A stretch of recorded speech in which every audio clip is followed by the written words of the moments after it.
Namaste. Dear friends, remembering Mata Jijabai in her son Chhatrapati Shivaji, I would like to invite you all to this wonderful, special episode of Telugu Padamula Garadi. You may ask me, what is the speciality of this episode and why you are giving the reference of Chhatrapati Shivaji? What I feel is, as Chhatrapati holded the umbrella and kept the whole empire under his rule. Chhatra means umbrella, as you know, and he protected the whole country and came and he brought all different parts of the country into one and he ruled. Kudos to Majijia and Chhatrapati. And all of you are, I have to say, all of you are proud as we are showing interest in learning Telugu language and we are enjoying it and we are getting educated also. As Shivaji brought it with Eka Chhatram under one umbrella. In this special episode, single letter rules the world and that word is also gives complete meaning. So let us see what are those words made up of single letters. Only they have taken the assistance of Barakadi or in some places Matra. So saluting Bharat Mata, saluting Telugu Talli, let us enter into this episode. Thank you one and all. Namaste. మనము తెలుగు పదముల గారడీలో 7వ విభాగంలోకి ప్రవేశిస్తున్నాము. ఈ విభాగము అత్యంత ఆసక్తికరమైనదని చెప్పవలసిందే. మీరు కూడా కాదనరు. చివరి వరకు వింటే కనుక మీరు కూడా కాదనరు. పిట్ట కొంచెము కూత ఘనము అనే సామెత మనం తెలుగులో వింటూనే ఉంటాము. అదే విధంగా ఒక్క అక్షరము పదముగా మారి అది కూడా సమర్థవంతమైన పదముగా మారి సాహితీ సేవ చేస్తోంది అంటే తెలుగు భాష ఔన్నత్యానికి పట్టము కట్టినట్టే కదండి. ఆ తెలుగు భాష ఎప్పుడూ కూడా అదే విధంగా తన ఔన్నత్యాన్ని చాటుతూ మన అందరి మీద తమ ఔదార్యాన్ని చూపుతూ మనకు చక్కటి దారిని చూపిస్తుందని ఆశిస్తూ ఈనాటి ఎపిసోడ్లోకి ప్రవేశిద్దాం. ఈనాటి ఎపిసోడ్లో నేను ఊరిస్తున్నాను కదండి, ఒకే అక్షరం, ఒకే ఒక అక్షరం, ఒకే అక్షరంతో చేసిన పదములు అని అంటున్నాను కదండి. అది సత్యమో కాదో మీరే తెలుసుకుందరు గాని. రండి, ఇంకెందుకు ఆలస్యం, ఆ పదాలు ఏంటో ఒక్కసారి గమనిద్దాము. ఇక్కడ ఎప్పటిలాగానే మనం 10 పదాలని తీసుకున్నాము. ఆ 10 పదాలు ఏమిటో వాటికి అర్థం ఉందో లేదో కూడా గమనిద్దాము. మొదటి పదము మా మామా. మా మామ, మా యొక్క మామయ్య. ఇందులో మా అని ఒకే ఒక హల్లు 3 స్థానాలలో వచ్చి గుణింతపు గుర్తు సహాయం తీసుకుని అర్థవంతమైన పదంగా మారింది. రెండవ పదము కాకి కేక. మనం మామూలుగా కావు కావు కావు అంటాం, అనకుండా కాకి కేక. ఇందులో క అనే అక్షరం మాత్రమే 4 స్థానాల్లో వచ్చి కాకి యొక్క కూతని మనకి తెలియజేస్తోంది. అదే విధంగా మూడవ పదము దాది దూది. దాది అవ్వ. అవ్వ చేతిలో దూది పట్టుకుని ఉంది. ఒత్తులు చేసుకుంటుందో ఎందుకో పట్టుకుని ఉంది. దాది యొక్క దూది, దాది చేతిలో దూది అని చెప్పటానికి ద అనే అక్షరము 4 స్థానాల్లో 4 గుణింతపు గుర్తుల్ని సహాయంగా తీసుకుని, అందులో ఒక గుణింతపు గుర్తుని 2 సార్లు సహాయంగా తీసుకుని కూడా వచ్చింది. అవి ఏమిటో ఈ 2వ విభాగంలో మనము గమనిద్దాము. తరువాత పదము తాత తంతి. తంతి తపాలా శాఖ అని మా చిన్నప్పుడు మేము బాగా వాడేవాళ్ళము. అప్పుడు ఇంత మనకి ఇంటర్నెట్లు కానీ, ఈమెయిల్లు కానీ, ఈ వాట్సాప్లు కానీ ఇవేవి లేనప్పుడు, సాంకేతికంగా ఇంత పురోభివృద్ధి ప్రచారంలో లేనప్పుడు టెలిగ్రామ్ అనే మాట కూడా మీ పెద్దవాళ్ళు కానీ మీరు కానీ వినే ఉంటారు. దానిని తంతి అని అనేవాళ్ళు. తాత దగ్గర నుంచి వచ్చిన టెలిగ్రాము అని చెప్పటానికి తాత తంతి అనే పదము మనము ప్రయోగిస్తాం. ఇందులో తా అనే అక్షరము 4 సార్లు 4 స్థానాల్లో 4 గుణింతపు గుర్తుల్ని తీసుకుని సమర్థవంతమైన సంపూర్ణమైన పదముగా ప్రకటించబడింది. దీని తర్వాత పదము ఏమిటో గమనిద్దాం. పప్పు పోపు. పప్పులో వేయబడిన పోపు. దీనినే కొందరు తిరగమూత అంటారు. ఇంకా స్టైల్గా చెప్పాలంటే సీజనింగ్ అని అంటారు. అందులో మనం కొన్ని దినుసులు వేసి, నూనె నెయ్యో వేసి చివరికి దాన్ని చేసి ఇంకా రుచిగా గుమగుమలాడేట్టుగా చేయటం. ఇందులో ప అనే అక్షరము 4 స్థానాల్లో కూడా తన యొక్క గుణింతపు గుర్తుని, ఇంకా ప్రత్యేకంగా తన ఒత్తును కూడా తోడు తెచ్చుకుని అర్థవంతమైన పదంగా మారింది. అదే పప్పులోని పావత్తు. తర్వాత పదము లీలలాలి. లీల అనే స్త్రీ తన పాప నిద్రపుచ్చటానికి లాలిపాట పాడుతుంది. ఈ పదంలో లా అనే అక్షరము 4 స్థానాల్లో వచ్చి గుడింతపు గుర్తుని సహాయంగా తీసుకుని పదాన్ని మనకి అందించింది. ఈ పదంలో ఉన్న 4 కూడా వేరు గురింతపు గుర్తులు. దీని తర్వాత ఉన్నది నేనున్నాను. నా అనే అక్షరము 4 స్థానంలో వచ్చి 3వ స్థానంలో నా అనే తన ఒత్తుని సహాయం తీసుకుని ఏ విధంగా పప్పులో పాత అనే యొక్క ఒత్తుని సహాయంగా తీసుకుందో, ఇక్కడ నా అనే అక్షరము తన ఒత్తిని సహాయంగా తీసుకుంది.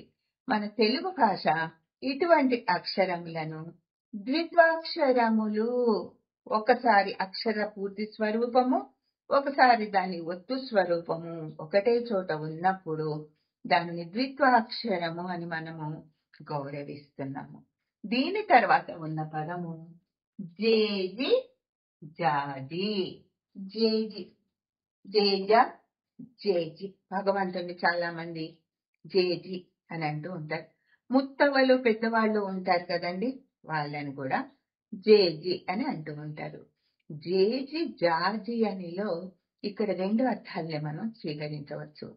జాజి పువ్వు, జాజి పూలు కడుతాం, చేతిలో జాజి ఉంది. జేజి జాజి.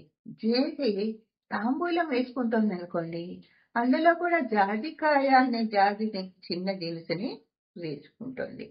జేజి జాజి అనే పదంలో జా అనే అక్షరము ఒక గుడింతపు గుర్తుని 2 సార్లు స్వీకరించి పదాన్ని సంపూర్ణమైన అర్థం ఇచ్చేదానిగా మనకి అందించింది.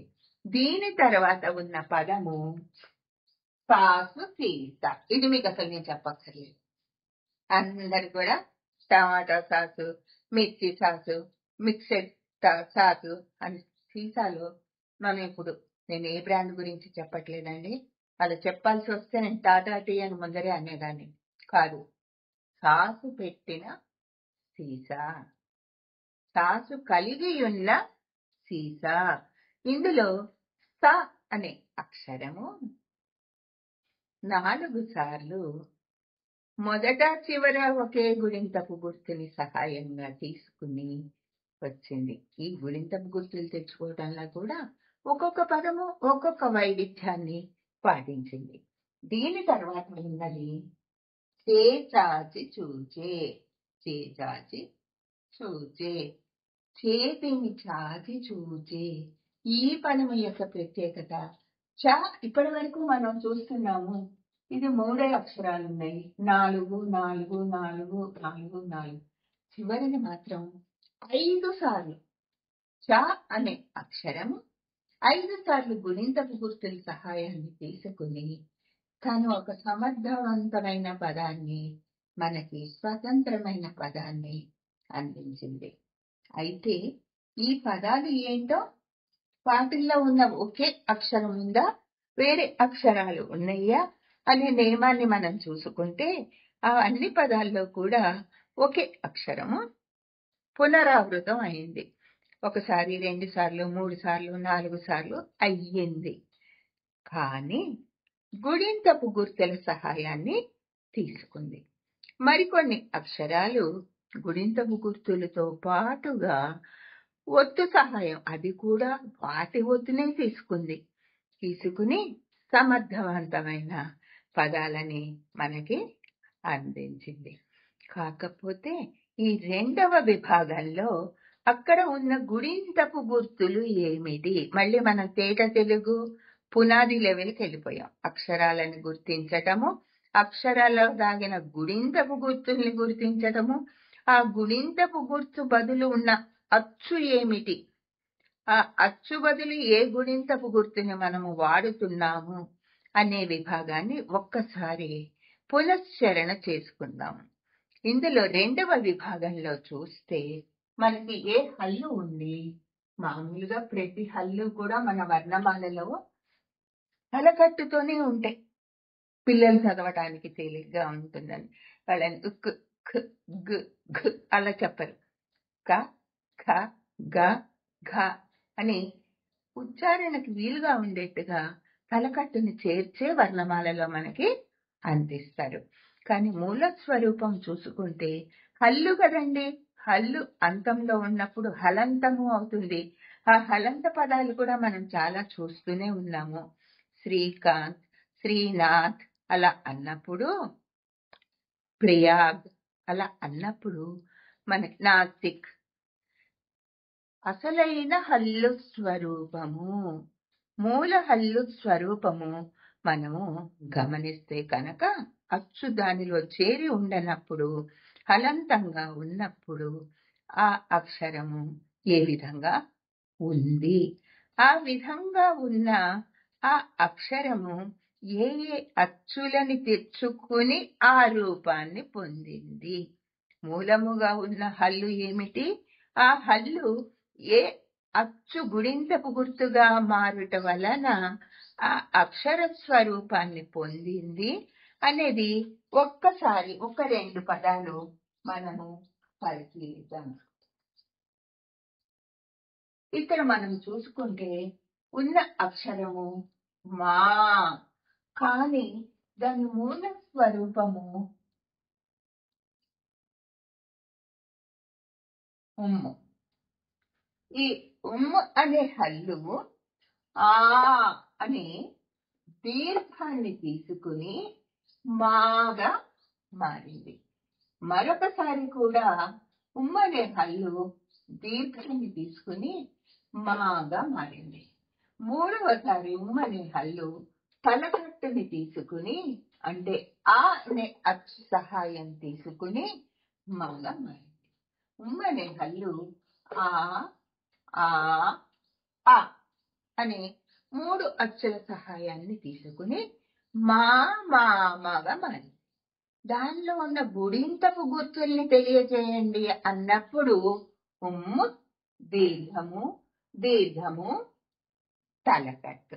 అదే విధంగా కాకి చిలుకలో ఉన్నది ఉక్ అనే హల్లు స్వరూపం.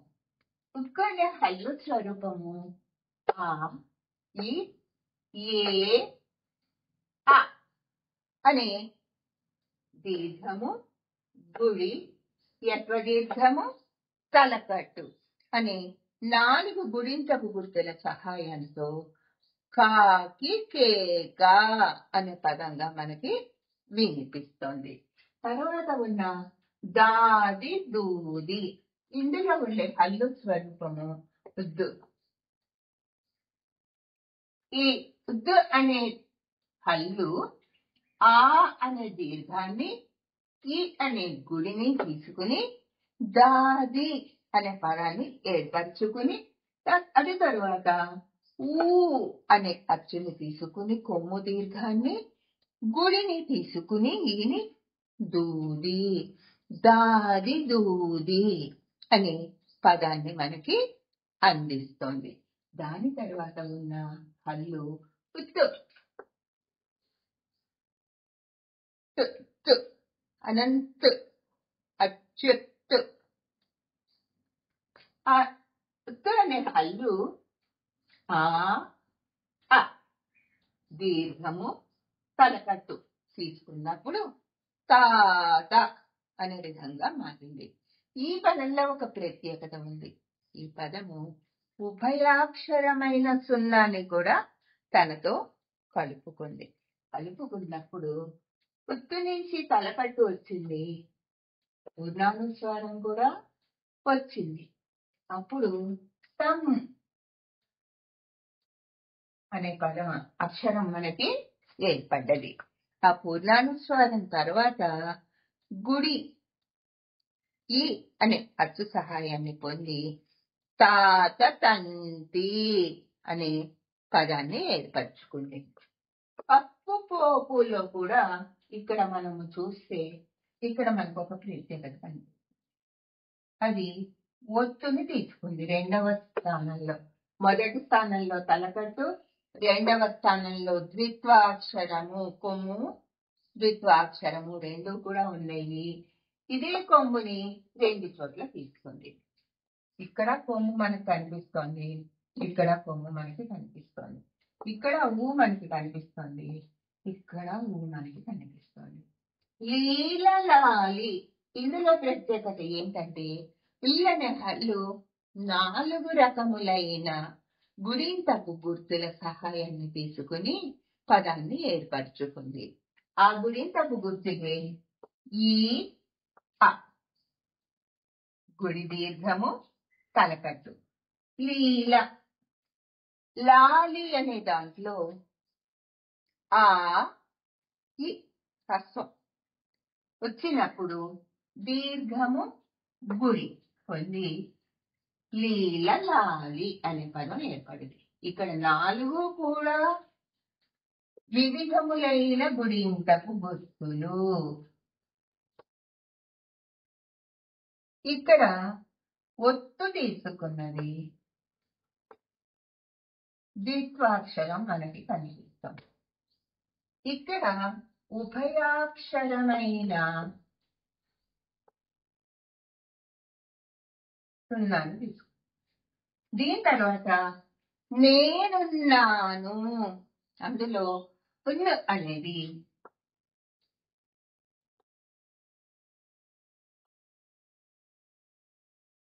మూల స్వరూపము. అది ఏ అనే యత్వదీర్ఘాన్ని ఊ అనే కొమ్ముని సహాయంగా తీసుకుని నేను అనే పదాన్ని ఏర్పరచుకుని ఆ పదం ఏమి చేసింది, ఏమి తెలుపుతోంది అనే స్పష్టతని ఇవ్వటానికి నా కింద మళ్ళీ నా ఒత్తిని తీసుకుంది. ఇక్కడ కూడా మనకి ఒత్తు కనిపిస్తోంది, ద్విత్వాక్షరం కనిపిస్తుంది. దాని తర్వాత గేది జాలి. ఇక్కడ ఏం జరుగుతోందంటే ఒకే గుడింతపు గుర్తు ఈని ఈ పదము 2 సార్లు తీసుకుంది. అనేది పదము ఇక్కడ మనకి ఈ కనిపిస్తుంది, ఇక్కడ మనకి ఈ కనిపిస్తుంది, ఇక్కడ గుడి కనిపిస్తుంది, ఇక్కడ గుడి కనిపిస్తుంది. గేది జాలిలో ఒకే గుడింతపు గుర్తు 2 సార్లు తీసుకోబడింది. దీని తర్వాత సాసు సీసా. సాసు సీసాలో ఉన్న ప్రత్యేకత ఏంటంటే ఆ పదములోని ప్రథమాక్షరము చివరి అక్షరము దీర్ఘాన్ని కలిగి ఉన్నాయి. అంటే ఇక్కడ కూడా 2 సార్లు తీసుకున్నాయి, కానీ ఇక్కడ తీసుకున్నది వేరే విధానంలో ఉంది. 2వ అక్షరము 4వ అక్షరము గుడి అనే ఒక గుడింకపు గుర్తుని తమ సహాయంగా తీసుకున్నాయి. కానీ కింది పదంలో ప్రథమాక్షరము చతుర్థాక్షరము 4వ అక్షరము ఒకే గుడింకపు గుర్తు సహాయాన్ని తీసుకున్నాయి. ఆ గుడింకపు గుర్తే ఇక్కడ ప్రథమంగా ఉంది, ఇక్కడ చివరి కూడా ఉంది. ఇక్కడ కూడా ప్రథమంలో ఉంది. ఇది హల్లు కదండి, మూలమైన హల్లు. ఇక్కడ చివరి కూడా ఉంది. 2 సార్లు తీసుకుంది కానీ స్థానాలని మార్చింది. ఇందులో ఒక గుడింతపు గుర్తు కాకుండా మనం ఇక్కడ అనుకున్నాం కదండి 4 వివిధమైన తీసుకున్నాయి అని. చే చాచి చూచే, చేయి చాచి చూసుకుంది అన్నప్పుడు ఏ దీర్ఘం, ఆ వచ్చింది దీర్ఘము, కి గుడి, చూ కొమ్ము దీర్ఘము, ఏ. ఈ 5 కూడా వివిధములైన గుడింతపు గుర్తుల్ని తీసుకుని ఆ పదం మనకి అందించింది. ఇలా చాలా ఉంటాయండి. కాకపోతే ఆంగ్ల భాష రావద్దు, వేరే పరభాష పదాలు అన్య భాషా పదాలు వద్దు అనుకుని మన 10 పదముల నియమం ఉంది సమయాభావం కాబట్టి. అందుకని ఇంతటితో నేను ఈ ఎపిసోడ్ని ముగిస్తున్నాను. మీకు కనుక ఇంకేమైనా కొత్త విషయాలు తెలిస్తే ఆ తెలుగు తల్లి యొక్క అక్షరము ఎంత గొప్పదో, అది ఎప్పటికీ కూడా అక్షరము కానిది అని ఏ విధంగా రూఢిగా మనకి చెబుతోందో తెలుసుకుంటూ ఈ ఎపిసోడ్ని నేను ముగిస్తున్నాను. వచ్చే ఎపిసోడ్లో మళ్ళీ మిమ్మల్ని కలుస్తాను. జై తెలుగు తల్లి.